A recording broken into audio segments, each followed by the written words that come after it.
FIFA Matchday Malaysia menang mudah, Kim Pan-gon singgung kelemahan timnas Indonesia kontra Palestina. Jadi saya sih mengusulkan bagaimana kalau Malaysia dan Indonesia ini bertemu di FIFA Matchday edisi selanjutnya. Edisi selanjutnya ya kita cari waktu, mungkin bisa 2 pertandingan, 1 pertandingan di Kuala Lumpur, 1 pertandingan di Jakarta, karena sejak Kim Pan-gon menjadi pelatih di Malaysia ini kan Indonesia dan Malaysia belum pernah bertemu, saudara-saudara, di timnas senior ya. Terakhir kan waktu Piala AFF 2020 tahun 2021 yang waktu itu masih pelatihnya masih yang lama itu, yang sekarang pelatih Selangor itu. Pelatih timnas Malaysia, Kim Pan-gon, memberikan komentarnya usai timnya sukses melibas Kepulauan Solomon di FIFA Matchday Juni 2023. Bermain di Stadion Sultan Mizan Zainal Abidin Gong Badak pada Rabu 14 Juni malam, WIB Malaysia menang mudah 4-1. Tampil di hadapan hampir 13.000 supporternya, Malaysia mendominasi permainan sejak peluit kick-off dibunyikan. Meski begitu, skuad Harimau Malaya justru sempat dikejutkan oleh gol cepat tim tamu pada menit ke-11. Pemain Kepulauan Solomon yang bermain di Liga Bosnia, Rafael Leai, mencetak gol untuk membawa timnya unggul 1-0. Namun gol tersebut tak menurunkan semangat juang anak-anak asuhnya Kim Pan-gon. Hasilnya, Malaysia sukses mencetak 4 gol sekaligus dengan 2 gol di masing-masing babak. Adapun 4 gol Malaysia dicetak oleh Paulo Josu, Arif Aiman Moh, Hanapi, Muhammad Safawi Rashid, dan Letra. Hasil ini membuat Malaysia melanjutkan tren positif di FIFA Matchday tahun ini usai meraih 2 kemenangan pada Maret lalu. Usai pertandingan, Kim Pan-gon menilai sikap pantang menyerah menjadi alasan timnya mampu memetik kemenangan. Pelatih asal Korea Selatan itu mengaku puas dan menilai timnya pantas menang dengan gaya permainan yang diperlihatkan. Kendati demikian, juru taktik berusia 54 tahun itu mengaku masih ada kelemahan yang harus diperbaiki oleh timnya. Salah satu kelemahan yang disinggung Kim Pan-gon adalah kegagalan para pemain dalam memanfaatkan peluang menjadi gol. Menurut Kim Pan-gon, para pemainnya seharusnya bisa mencetak lebih dari 4 gol ke gawang Kepulauan Solomon. Saya melihat kami pantas meraih kemenangan ini dengan peningkatan gaya permainan yang ditunjukkan.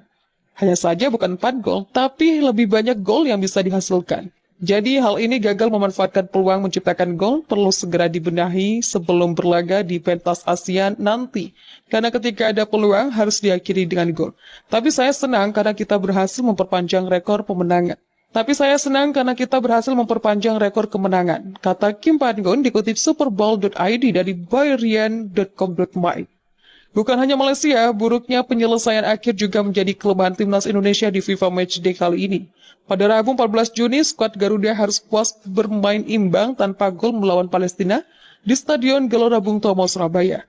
Dalam laga tersebut, tim asuhan Sintayong itu sejatinya memiliki banyak peluang emas, terutama di babak pertama. Sayangnya, Dimas Derajat DKK gagal memanfaatkan peluang tersebut menjadi gol. Bahkan Sintayong mengakui bahwa Indonesia seharusnya bisa mencetak 1 atau 2 gol ke gawang Palestina. Permainan bagus dan harusnya bisa cetak 1 hingga 2 gol hari ini, tapi sangat disayangkan tidak bisa. Secara performa, pemain sangat baik malam ini. Perjalanan kami masih jauh dan akan berkembang terus ke depan, ucap Sin usai laga. Pelatih tim nasional Palestina Makram Debub menilai Indonesia adalah tim yang memiliki perkembangan bagus dalam beberapa tahun terakhir hingga menjelang FIFA Matchday di Surabaya. Mereka punya hasil yang bagus, terus berkembang setiap bulan. Sebelum menghadapi kami, mereka bersiap selama seminggu. Di setiap pertandingan mereka selalu berkembang, kata Makram saat konferensi pers di Surabaya pada Selasa. Menurut dia, pertandingan melawan Indonesia juga akan dijadikan sebagai bagian dari persiapan Palestina menghadapi kualifikasi Piala Dunia pada November. Kami memiliki tujuan soal ranking FIFA serta persiapan kualifikasi Piala Dunia pada November. Laga ini sangat penting untuk melihat pemain kami, bagaimana kami bermain karena kami akan bertemu dengan seperti Indonesia, ujarnya. Tidak lupa, dirinya juga berterima kasih kepada seluruh masyarakat Indonesia yang telah mendukung Palestina selama ini. Tidak berbeda dengan masyarakat Indonesia, mereka juga mendukung kami.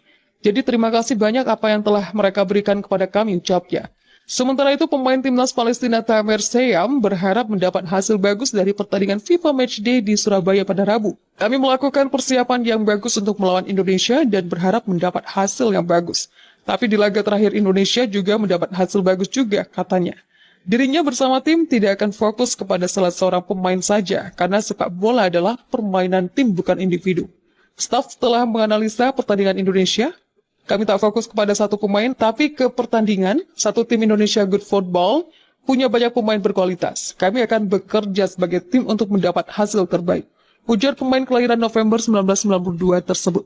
Seperti halnya pelatih timnas Palestina Makram Dabob, dirinya juga berterima kasih kepada masyarakat, Persatuan Sepak Bola Seluruh Indonesia atau PSSI serta pemerintah Indonesia.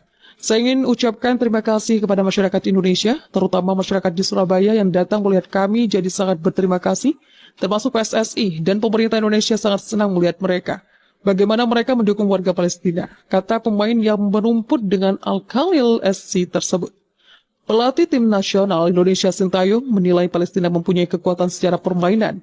Palestina terlihat permainannya mempunyai power.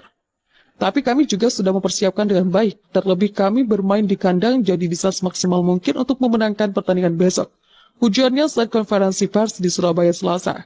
Selain itu, menurut pelatih asal Korea Selatan tersebut, Palestina merupakan tim yang baik dan menduduki peringkat 93 atau di atas Indonesia. Jadi pertandingan tersebut juga sebagai ajang persiapan Piala Asia 2023.